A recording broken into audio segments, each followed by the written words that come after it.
Google's new generation of Pixel phones are here, and in this review, I was one of the first to get hands-on with them at Google HQ in California just before their launch. In this video review of the 2024 Google Pixel 9, I'm going to take you through the phone with a focus on several of its new features, software tweaks, apps, and improvements.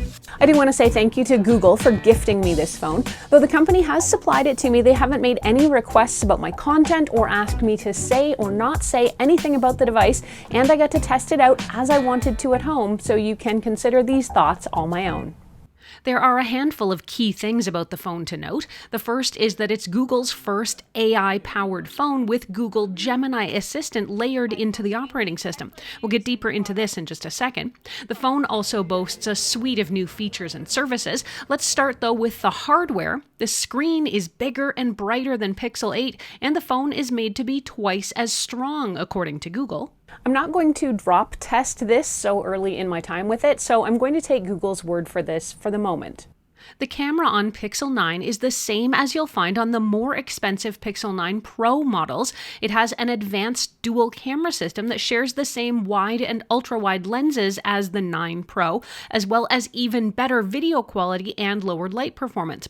Pixel 9 also ships with some of the cooler new features like Circle to Search, Add Me, where you can digitally insert yourself in a photo, Pixel Studio, where you can create any image from a text prompt, Pixel Screenshots, which is a unique new app to keep screenshots and notes organized by making them much more searchable, plus there's an improved weather app. Let's dig a bit deeper on a few of these features, starting with the AI power of Google Gemini. On the new Pixel 9 phones and other Android phones now, Gemini should already exist as a standalone app, and if not, you can search it on the Play Store. From there, just open the Gemini app and type, talk, or upload a photo. To get started, I tried asking Gemini to help me plan a meal with what's in my fridge. It suggested a couple of things with what it could see and aptly pointed out that it can't see everything and that its suggestions were based on the most visible items, but still, the ideas were helpful. If you opt for the higher tier plan from Google, you can access a more advanced version of the assistant, which is called Gemini Live, which might seem familiar since it's very similar to the Pro version of ChatGPT, where you can carry on a free-flowing conversation with your assistant. If you want to learn more about Gemini on Pixel 9, I've got a full video where you can see what's involved, how to set it up, and how it can interact with you. But just to give you a rough idea, you can start a conversation and then keep asking questions of Gemini in a true back-and-forth conversation. Let's give it a try live on camera here. Just going to call it up. Hey Gemini, what should I do for dinner tonight? I have leftover turkey and some vegetables. Any ideas? Well, there's a few things you could do with those leftovers. You could make some turkey sandwiches, or maybe even a turkey and vegetable soup. If you're feeling something a little fancier, you could try making turkey pot pie. What sounds good to you? I like the lighter options better. Okay, in that case, the turkey and vegetable soup sounds like a good choice. It's warm, comforting, and perfect for a cozy night in. You could even throw in some noodles or Gemini, rice to make it more filling. On another Want me to topic. find you a recipe? No thanks, Gemini. Okay, what's on your mind? On another topic, I've been thinking about ways to grow my email newsletter list, and I want to know what you think I should do. Building an email newsletter list takes time and effort. It sounds like you're on the right track by thinking about ways to grow it. So what kind of newsletter do you have? It's about technology and gadgets, and it contains all of the stuff that I review here on my channel.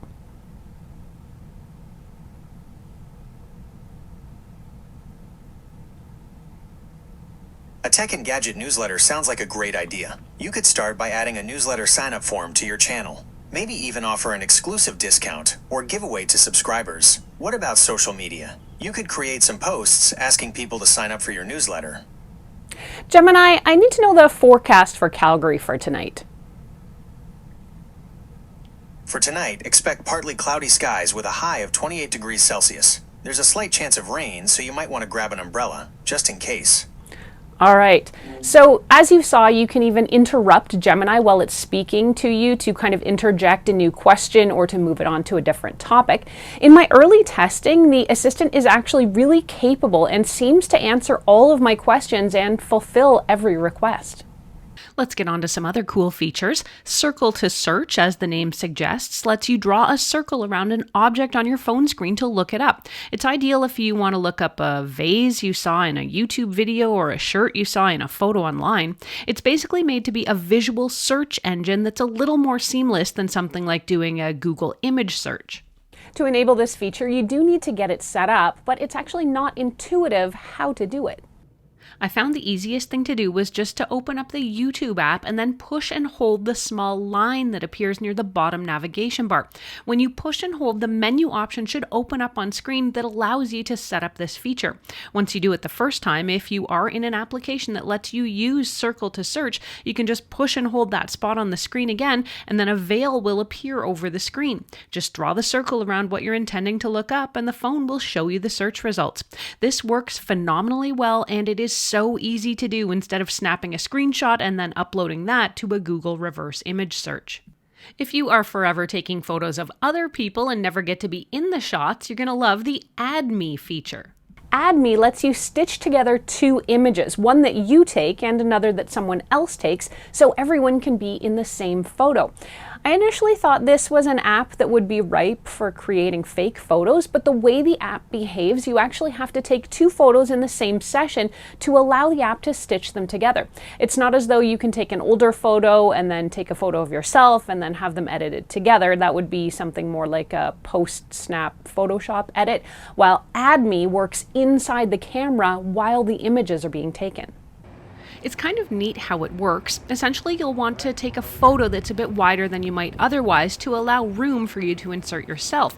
Then you'll switch photographers and be prompted to take another photo with the first snap overlaid on the screen so you can place yourself in the right spot. The camera software will pull those two images together and create a seamless photo. And since you're taking them at the same time, the light should look natural and the photo should be seamless. But this kind of felt like a work in progress. It took me and husband Roger several attempts to figure out the interface, and even then we just had some odd-looking results and plenty of closed eyes. So while I like this feature, I think it might take us all some practice to perfect it. I've been really excited by the idea of Pixel Studio. This new app can create any kind of image from a written prompt. I asked it to create a YouTube thumbnail and it did a pretty good job, save for getting the aspect ratio wrong and using an older phone instead of the Pixel 9 I asked for. But as we all know by now, AI outcomes are only as good as the prompts. I also found, though, it wasn't yet good at creating more intricate or specific images, but if you need generic artwork, it does an okay job for now. Google's Magic Editor also makes photo editing a lot easier than it ever was. Just open up a photo, whether it's one you just took on your phone or one that's older or from another device. Tap the Magic Editor button and it will cycle through several options for you to customize the look, from improving the sky to adding a sunset glow. You can also use what's called the Reimagine feature, which allows you to highlight certain portions of the photo and then type in an AI-powered prompt for how you'd like that portion of the photo changed. Circle or draw in that area and then look for the Reimagine command along the bottom. When you tap it, type in exactly what you want, then Magic Editor will take a few seconds to generate 4 options for you to choose from. If you don't like any of those, you can get it to generate a new set of results until you're happy. The results are shockingly good. This quaint mountain lake used to be nothing but gravel road. As someone who is constantly saving screenshots, I love that Google has come up with a way to organize and search them better. The new Pixel Screenshots app has made it so much easier to find what I want to remember. Screenshotting anything on the phone, where I hold down the power and volume down buttons, will automatically save it to the app. Then I can go in and browse or search for anything I want.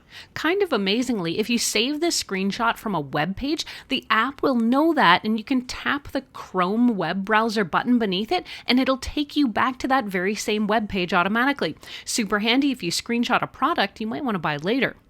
The new Weather app is a nice addition, which apparently didn't really exist before, though I have to admit I didn't really notice. A dynamic weather app has long been a staple of other phones, so I suppose it's high time it came to Pixel.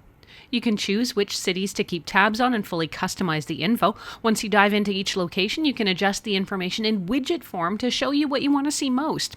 At the top is also an AI weather report, which summarizes the forecast for you in a nicely conversational tone.